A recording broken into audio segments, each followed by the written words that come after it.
What's going on, everybody? On today's episode of Confessions of a Fitness Coach, we talk about what are macros and micros and some tips on how to read a nutrition label next.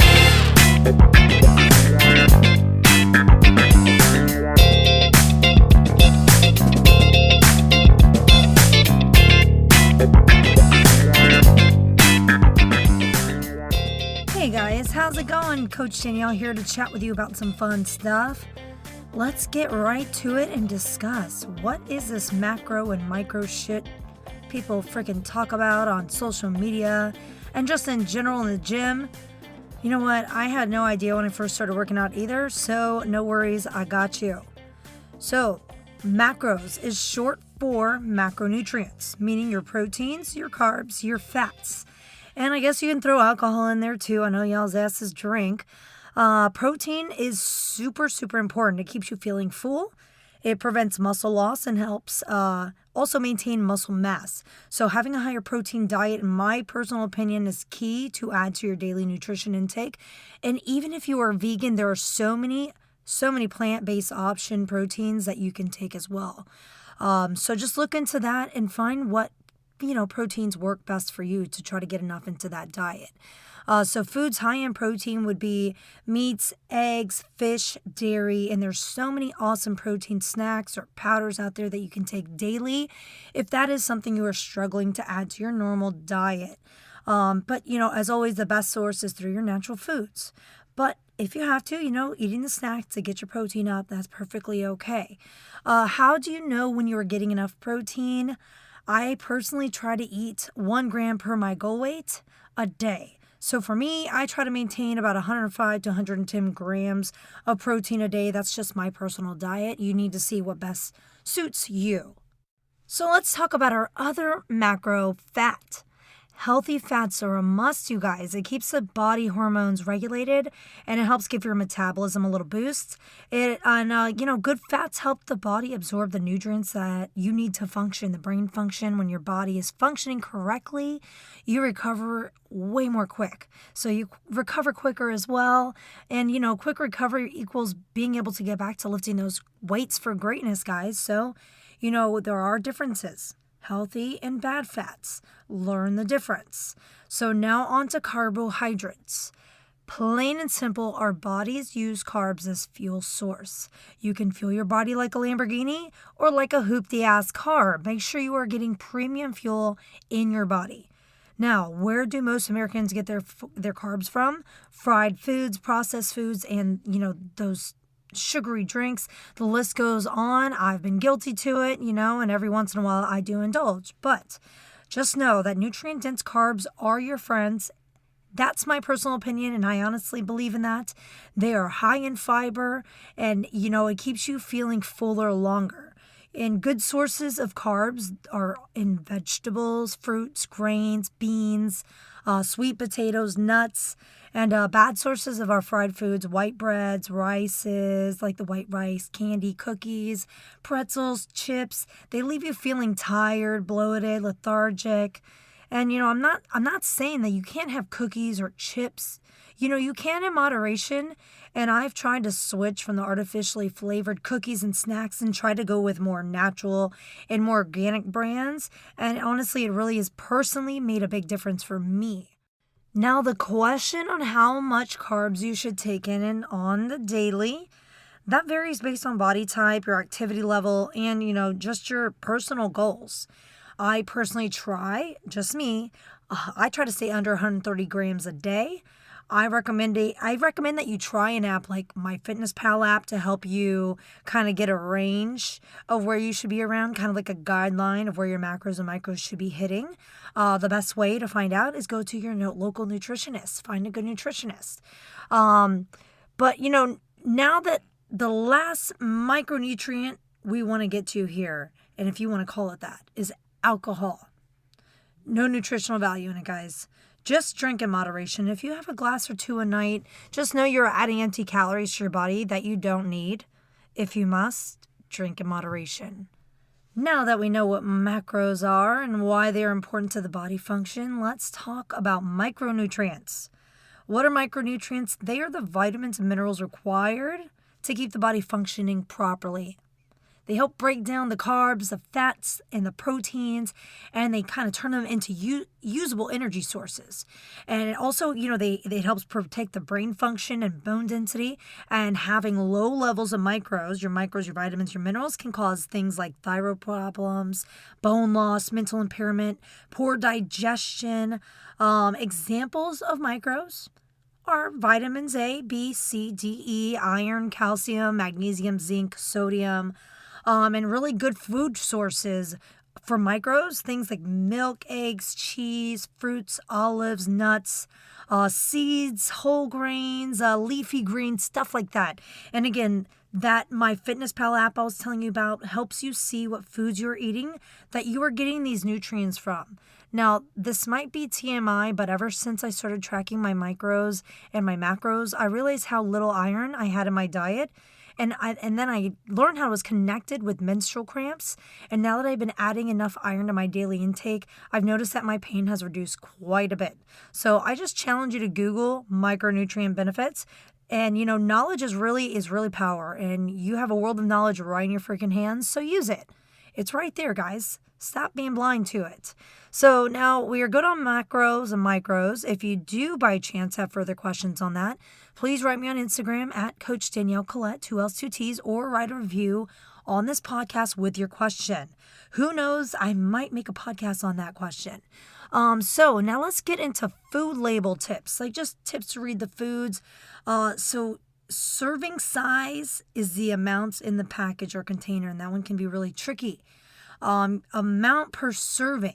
Everything within the big, bold horizontal lines, the big black lines that are on each new nutrition label, they're showing 1 serving per container. So that can be tricky. Sometimes it's like, it'll say 200 calories, 300 calories, but it's 3 servings per container. So if the calories say that there's 400 on a container of food, but the serving size is 3, then there is 1,200 calories in the container. So don't let that shit trick you. Total fat, along with total fat in grams per serving, and the percentage to the right is your daily percentage value of a 2,000 calorie diet. So on the left, right after the total fat, you'll see per serving in grams, and on the right, you'll see their total value, your daily value percentage of a 2,000 calorie diet. And as we discussed, there is little difference between healthy fats and not healthy fats. Not healthy fats are okay in moderation. Okay, now I discussed this in a previous episode, so you might have to read a little bit ahead of time. But, there are some saturated healthy fats for sure. Just know what kind of fats you're looking for that are going to add to your daily nutrient value. Just know that not all fats are listed on the nutrition labels either, only the main ingredients of the fats. The other fats are not listed, typically because they're healthier fats in really, really low amounts. The cholesterol and sodium are listed in grams and also percentages based off of 1 serving. So be careful with not overloading on those as well. That can really be tricky. Total carbohydrates you will see listed in grams per serving on the left, and on the right is the daily value percentage. Nutrient-dense carbs are your friends, like I've said. Switching to natural and whole grain carbs instead of white breads, rice, will make a huge difference. Don't be afraid of carbs. They help fuel the body. You just have to eat nutrient-rich carbohydrates. So if you're looking at the nutrition label, dietary fiber is also listed in grams on the left. And that is a very important one to add to your diet. It helps with regularity in digestion. And on the right is your daily value percentage based on a 2,000 calorie diet, like I said. I personally try to maintain 25 to 30 grams of fiber a day. Everyone's goals are different. Best to research or talk to a nutritionist, but keep that fiber high. All right, so sugars are also listed per gram on the left, and on the right is the daily value percentage. Try to keep refined and sugars and processed foods out of your daily intake. They are good in moderation, but the sugars that you're looking for, your natural sugars, dark chocolate, if you're going to eat chocolate, is really, really good for you. Just like I said, in moderation, guys, just really watch what you're putting in your body. Protein is listed in a similar manner as the rest. We discussed why protein is important to upkeep in your daily intake. It retains muscle and improves daily performance, among many other things. Last are the vitamins and minerals. If you are eating your fruits, veggies, and proteins, and you should really be getting adequate vitamins and minerals. Again, try to make as much as the foods that you eat be natural and organic foods, premium fuel, like for a Lambo, right? Because that's what you're driving in, that fine ass body. Keeping track of your meals and snacks that you eat on the daily on an app like MyFitnessPal that I personally use and recommend. You can log your age, height, current weight, goal weight, and it will give you a roundabout guideline of where you need to keep your macros and micros at so you can kind of keep track and learn better habits, because that's what it's all about. There's not like an end goal that you're trying to reach. You're not like, oh, boom, I'm here, and then you're going to stay there.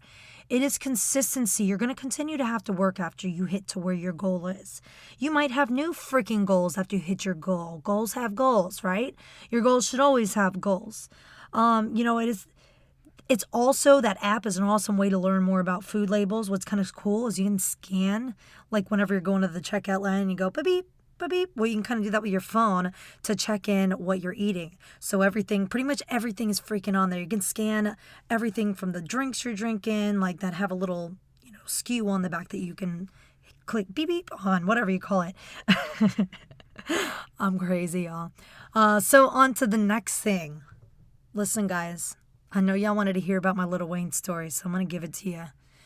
I'm going to give you my Lil Wayne story and why. If you don't know about it, you should really check my first episode out. My first episode, you'll find out that I kicked out Lil Wayne from a nightclub. And I love Lil Wayne. I didn't want to kick him out, but I'm going to tell you the story now. So back when I was working for a nightclub inside of the casino, I was a VIP host. So I took care of high-end guests that the casino had. Well, this was Super Bowl weekend when the Super Bowl was here in Florida. And I mean, every celebrity was in town. Everybody who was anybody was coming to that party that night. And kind of what happens sometimes whenever there's a really big event with a lot of celebrities and big names like that, a really big promoter will rent out a club and they will take care of the situation with all the celebrities needing tables, and they're just more high end and just more familiar with it, I guess you can say, because it's really high demand and all at once that they come in. So anyways, everybody who was anybody was there. I mean, Kardashians, Bruce Jenner, Kris Jenner before he was Caitlyn, Pamela Anderson, Paris Hilton, MC Hammer, Adam Sandler. Oh my God, I was freaking out. Nickelback, Cuba Gooding Jr. Everybody was there. And what kind of happened was, so the promoter kind of took over the nightclub, and he was selling the tables instead of me that night because it was a big night. It was the night before Super Bowl. And so we were only limited to a certain amount of tables that we could sell to our actual guests from the casino that were high-end players. So I had a really big player who wanted to get into that party so bad. He paid $15,000 for the table, the booth. The booth was literally right next to Nickelback. Right next to Nickelback was Adam Sandler, and I forgot who was in the booth next to that. Nickelback, by the way, tipped me $1,400. Thank you, guys. They were so amazing, so nice. And their tour manager was a guy named Chief, who was so kind. He got my number and he made sure that next time they were on tour that he got me tickets. They weren't like bomb tickets or anything. They were just normal tickets, but it was so nice that he thought about me still. They were so nice. They were cool. So anyways, Lil Wayne apparently didn't book a table with that promoter. And he was a huge star back then. I mean, he's still huge right now. I love Lil Wayne. But he was really, really big at the height of his career then. And he didn't have a freaking table. Lil Wayne didn't have a table. So the promoter come up to me and he's like, man, I need a table. I don't know what to do. I got Lil Wayne coming. I have nowhere to put him. He just crammed all the Kardashians in one table, and they weren't too happy about it. So where is he going to put Lil Wayne? Well, I asked one of my tables that spent $15,000 on a table. It was just him and two porn stars. I don't know their names. I don't remember them. I was too focused in the fact that Adam Sandler was there. I was so excited, and Nickelback was giving me a lot of money. Anyways, that sounds terrible. Anyways, so I asked my friend, I was like, hey, Lil Wayne's here, and he's only got 3 people with him. Do you mind sharing your table with him? He'll have this couch, you have that couch. He was like, fuck yeah, Lil Wayne's going to chill over here. Why not? The porn stars were excited, whatever. Lil Wayne had like 20, maybe 30 people with him. They all bombarded in there, and I think they were really messed up. Like, they've been partying for sure. And I freaking love Lil Wayne. I was so excited he was sitting with him, and I thought it was going to be so awesome. And I mean, I'm not even mad at him anymore. But he started acting crazy, popping bottles, breaking bottles. He was not him, but his posse was smacking booties of the girls, the porn stars. It was chaos. And when I went up to approach the situation and I asked him, he just told me he was an alien, and he said the F word, F you, and he put his middle finger in my face. And then from there on out, I had to get security because he just kept saying he was an alien. It was just weird. I think it was really messed up, and I'm not mad because Lil Wayne lives his truth. He tells everybody he's an alien, and he tells everybody what he's drinking on. So, Lil Wayne, go on with doing you, and I'm sorry we kicked you out, but we just had to keep the peace was all. So that's my Lil Wayne story. It took us 2 hours to get him and his crew out because there was only one entrance in the door and one out. The other way out was like through the back of 2 restaurants. So it was really, really complicated to get in and out. And there were so many people bombarding the door because they were wanting to get a picture of all the celebrities. So it was like really, really chaotic trying to get them out. It was just chaos. But that's my story. It was crazy. I still love Lil Wayne. I still jam out to his music. Guys, I hope you enjoyed this episode. Please leave a review. Please subscribe. Please follow me on all social medias. You can find me at Danielle Collette, 2 L's, 2 T's. Have a wonderful one, guys. Thanks for listening to Confessions of a Fitness Coach. I'm Coach Danielle. See you later.